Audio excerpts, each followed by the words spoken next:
gates open, they're up and racing. Blue Chic moving up, best asset by the rail is singing victory. In between runners, living delights.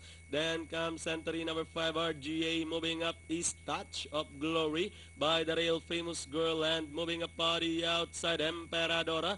Next in line, Instant, followed by Blue Chic. Then comes entry number 14, Tobacco by the rail. Yes, Joey.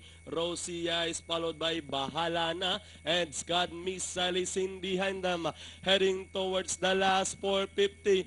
Best Asset takes the lead over Living Delights. Then moving a party outside is Touch of Glory. Singing victories running by the rail fort as they turn for home. Best Asset running at the center, throwing a challenge on the outside. Touch of Glory is sneaking in down on the inside is Famous Girl with the last 150 more to run. Best Asset this time by about 3 and leading the finish line. It's going to be Best Asset, second Instant, Famous Girl, then comes Touch of Glory and Scud Missile for your Pentapecta.